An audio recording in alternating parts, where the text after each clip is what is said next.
எண்ணி மாணவ கண்மணிகளுக்கு பயிற்சி அளித்துக் கொண்டிருக்கக்கூடிய எங்கள் அன்புக்குரிய சகோதரர் காமராசன் ஐயா அவர்கள் 2 நிமிடங்கள் மாணவ கண்மணிகளை வாழ்த்துமாறு அன்போடு அழைக்கிறோம்.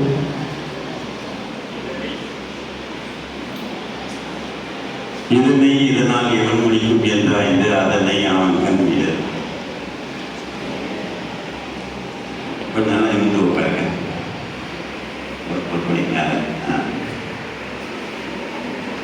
தொட்டனை பெருமான் கேடி மாந்தற்கு கட்டளை பெருமானிவே முயற்சி திருவினையாக்கும் வெற்றின்மை இன்மை புகட்டிவிடும். நான் உண்மையிலேயே அங்கிருந்து பார்த்தேன்.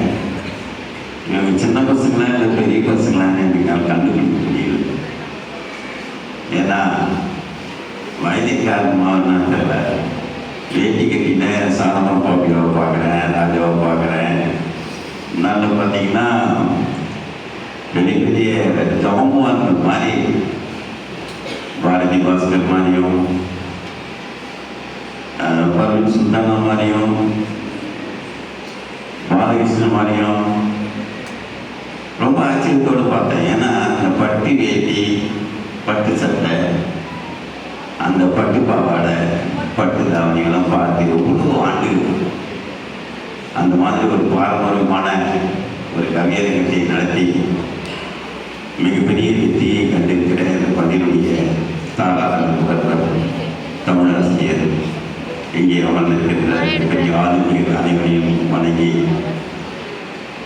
இந்த பள்ளி மிகச்சிறந்த பள்ளி என்று நான் கேள்விப்பட்டிருக்கிறேன். ஆனால் முதல் முறையாகத்தான் இந்த பள்ளிக்கு நான் வந்திருக்கிறேன். அந்த வாய்ப்புக்கு என் இனிய பெருந்தகை சிந்தனையாளர் கவிஞர் வையவன் அவர்கள் தான் காமராஜ் நான் போகிறேன், நீ வரையா அப்படின்னு கேட்டார். கண்டிப்பாக நான் வருகிறேன். பக்கத்தில் இருக்கிறவர்களே கல்லூரியிலே சின்ன ஒரு வேலை இருக்கிறது, நான் முன்னாடி சென்று கொண்டிருக்கேன், முன்னாடி வாங்க சொன்ன வந்துட்டாரு. அந்த அளவுக்கு நீங்கள் எல்லாம் ஒரு வளமான வாழ்க்கையை நோக்கி சென்று கொண்டிருக்கிறீர்கள் என்பதை மட்டும் நான் அறிகிறேன். நல்ல இடத்தில் ஒரு விதை முளைக்குமானால் அந்த விதை மீச்சமாக வளர்த்து அதுக்குள்ளே எத்தனை விதைகள் இருக்கிறது, எத்தனை படங்கள் இருக்கிறது, எத்தனை விடுதுகள் இருக்கிறது என்பதையெல்லாம் யாருக்கும் தெரியாது.